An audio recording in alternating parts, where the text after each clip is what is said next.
အားလုံးပဲမင်္ဂလာပါကျွန်တော်တို့ရဲ့ဒီနေ့ဗီဒီယိုလေးကနေပြီးတော့ပြန်လည်ကြိုဆိုလိုက်ပါတယ်ဒီနေ့ဗီဒီယိုလေးမှာဆိုရင်တော့ how ကိုအသုံးပြုပြီးတော့မိကုန်းဖန်တီးရဲ့ပုံစံလေးနဲ့တခြားအသုံးပြုလေးရဲ့ပုံစံလေးကိုရှင်းပြပေးသွားမှာဖြစ်တယ်ပထမဆုံးအနေနဲ့ how ကို adjective နဲ့တွဲပြီးတော့မိကုန်းတွေဖန်တီးရဲ့ပုံစံအသုံးပြုတဲ့ pattern လေးနေလဲဆိုရင်တော့ how ပြီးသူ့နောက်မှာ adjective လိုက်မယ် adjective ပြီး habit verb habit verb ပြီး subject ပြီးလို့ရှိရင်တော့ကျွန်တော်တို့အနောက်မှာ channel requirement လေးလိုက်ပြီးတော့မိကုန်းဖန်တီးပေးလို့ရတယ် okay how ကို adjective နဲ့တွဲသုံးတဲ့ဒီမိကုန်းပုံစံလေးကျွန်တော်ဘယ်လိုနေရာမှာအသုံးပြုလဲဆိုရင်ဒီ video ကိုသိချင်တဲ့ခါမှာအသုံးပြုတယ်ဒီ video ပြောလိုက်တယ်ဆိုရင်ကျွန်တော်တို့အပူချိန်တိုင်းတာမျိုးဘာညာမျိုးတွေပြောတာမဟုတ်ပါဘူးခံစားချက်တော့ကိုကအဲ့ဒါကိုတတ်မှတ်ထားတဲ့ level ပမာဏတစ်ခုခုကိုတိုင်းတာနေတဲ့ခါ okay အဲ့လိုဆိုဥပမာသားလေးကြည့် how interesting is the movie ရုပ်ရှင်ကဘယ်လောက်တောင်စိတ်ဝင်စားဖို့ကောင်းတာလဲ the movie is very interesting ရုပ်ရှင်ကအရန်အောင်စိတ်ဝင်စားဖို့ကောင်းတယ် okay အဲ့လိုဆိုရင်ကျွန်တော်တို့ဒီစာကြောင်းလေးမှာဆိုရင်ပုံမှန် pocket လိုပဲ how ကိုအကြည့်နေတဲ့တော်တဲ့ဟာတွေကဒီ video သိချင်တဲ့ခါမှာအသုံးပြုတယ်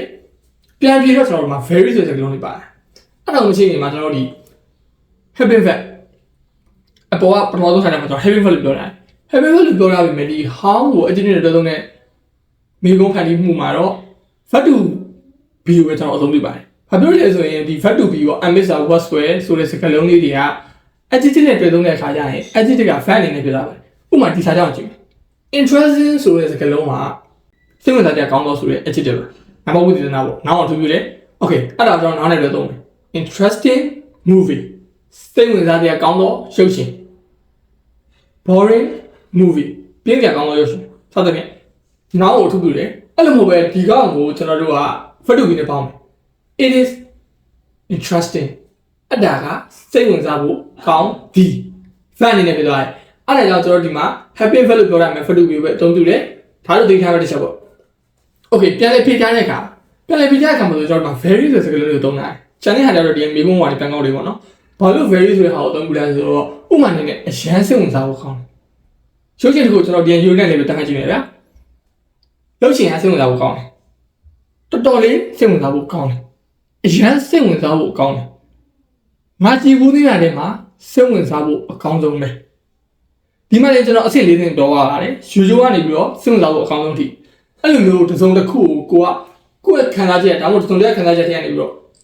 level တတ်မှတ်တဲ့အခါမျိုးတွေမှာဆိုရင်ကျွန်တော်ဒီလိုမျိုးအလဲကနေပြီးတော့ adverb စကားလုံးလေးလိုက်ပြီးတော့ဖြည့်ထားပေးရတယ်ဒါလို့ adverb ပေါ့ verb ကိုထုပြီးရ Kriya ကိုထုပြီးတဲ့ပုံကို Kriya နာမည်ဝိသေသနာအနေနဲ့မှာဆိုရင် adverb အဲ့ဒါကိုအသုံးပြုလို့ကျွန်တော်တို့ပြန်ဖြည့်ထားပေးရတယ်okay နောက်တစ်ခုအနေနဲ့ဒီမှာ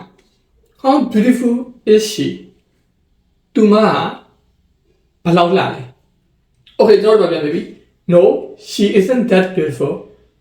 မဟုတ်ဘူးသူမကအဲ့လောက်လည်းမလားဒါဆိုတဲ့စကားလုံးကျွန်တော်တို့အရှိမ pronoun အနေနဲ့အများစုမှာသုံးခဲ့ပေမဲ့ဒီမှာကျတော့ဒါဆိုတဲ့စကားလုံးအဲ့လောက်လည်းမလားပါဘူးဒီမှာတော့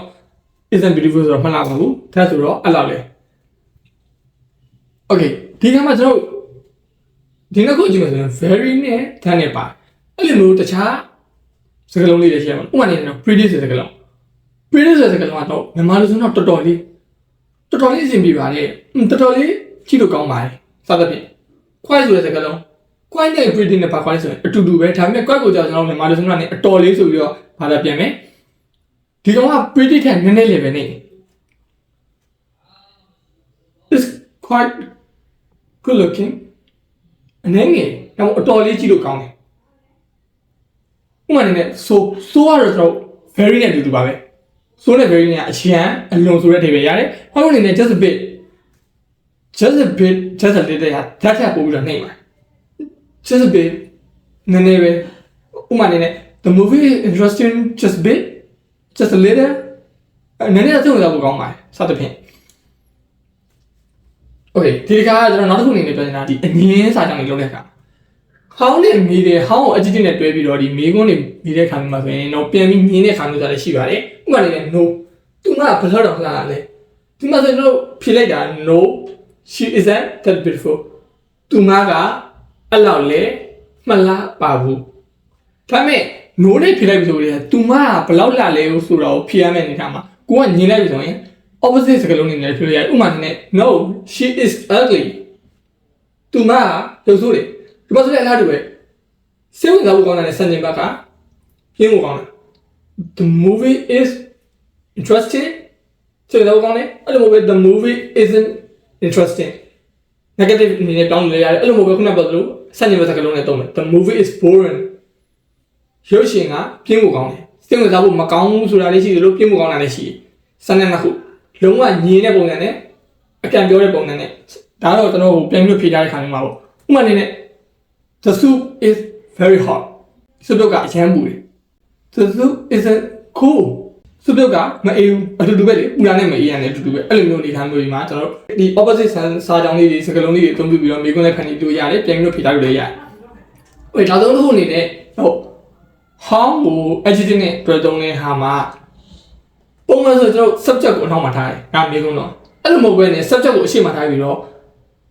verb to be ခေါ် habit verb ကိုအနောက်မှာထားတဲ့ခါမျိုးညာကျွန်တော်အမေရိအနေနဲ့ဖြစ်သွားတယ်အဲ့ဒါဘာနဲ့တူလဲဆိုရင် very ဆိုတဲ့စကားလုံးနဲ့အတူတူပဲ oh beautiful she is ဘာလို့တော့လာလေသူမက okay ဒီမှာဆိုတော့ကျွန်တော်တကယ်သိချင်လို့မေးတဲ့အခါ how beautiful is she သူမကဘယ်လောက်တော့လှလို့လဲဒါတကယ်သိချင်လို့မေးရဒီမှာကျတော့ oh beautiful she is အဲ့ဒါကျတော့အမေရိအနေထိုင်မှာသုံးတယ်ဘယ်လိုအမေရိလဲဆိုဥမာအနေနဲ့အင်္ဂလိပ်တက်ကိုတွေ့လိုက်ဟာလှလိုက်တဲ့ကောင်မလေးအဲ့လိုမျိုးအနေထားပါမြန်မာမှာဆိုတော့အဲ့လိုမျိုးသုံးတယ်ဆိုရင်အင်္ဂလိပ်မှာဆိုရင် how beautiful she is သူမဘယ်လောက်တော့လှလိုက်လဲအမေရိကတနည်းပြောရင် very နဲ့အတူတူပဲ very လို့ so လို့ဟာမျိုးမှာလုံးဝအမေရိနဲ့ပြောတဲ့ခါမျိုးဟို very beautiful လို့ပြောတာတော့ she is so beautiful လို့ပြောတာတွေကကြတော့မမှန်ဘူးမဟုတ်ဘူးမှန်တယ်ဒါပေမဲ့ရှင်းပြအမေရိအနေနဲ့ပြောတဲ့ခါမျိုးမှာဆိုရင်သိပြီးတော့အသက်မဝင်ဒီစကားလုံးကတော့ကျွန်တော်လက်တွေ့မှာလည်းအများကြီးသုံးပြပါတယ်ဥပမာအနေနဲ့ how high the building is အဲ့ဒီဆိုတော့ဘယ်တော့မြင်တာလဲကိုယ့်မျက်လုံးတစ်စုံမှမြင်နေရတိုက်ကြီးကြီးပေါ့အဲ့လိုမျိုးအနေထားလုံးဝအမေရိကန်အော်ပြီးတော့ဖြစ်သွားတဲ့ခါမှာဆိုရင်တော့ဒီလိုမျိုး sentence ကိုအသုံးပြုတယ်ပုံစံ very လို့ဆိုလို့အသုံးပြုပြီးတော့ adjective ပေါင်းတဲ့ပုံစံနဲ့အတူတူပဲဒီကောင်းရဲ့အနောက်မှာတော့ကျွန်တော်ဒီ exclamation mark တွေပါပေါ့နော်ဒါလေးတော့တည်ထားမယ့်အချက်ပါရေးတဲ့ခါမှာပေါ့ပြောတဲ့ခါမှာတော့လွယ်လေးပဲ how beautiful she is ဒီမှာဘယ်တော့ငါလိုက်လဲ how thoughtful you are မင်းကတော်တော်တွေးတတ်တာပဲမင်းကလုံးဝအတွေးကောင်းနေပေါ့အဲ့လိုနေထားမျိုးလေးပေါ့ဒါကတော့ဒီ how နဲ့ပတ်သက်ပြီးတော့ဒီကြံတဲ့ဟာလေးနဲ့အသုံးပြုတဲ့ပုံစံလေးတွေတော့ရှင်းပြပြတာဖြစ်တယ်ဒီနေ့ရှင်းပြတာနဲ့ပတ်သက်ပြီးတော့အားလုံးလည်းကောင်းကောင်းနားလည်ကြလိမ့်မယ်လို့ပြောလိုက်ပါတယ်အဲ့လိုဆိုရင်ကျွန်တော်နောက်နေ့ဗီဒီယိုလေးမှာပြန်ပြီးတော့တွေ့ကြပါမယ်အားလုံးပဲဖားမယ်ပါ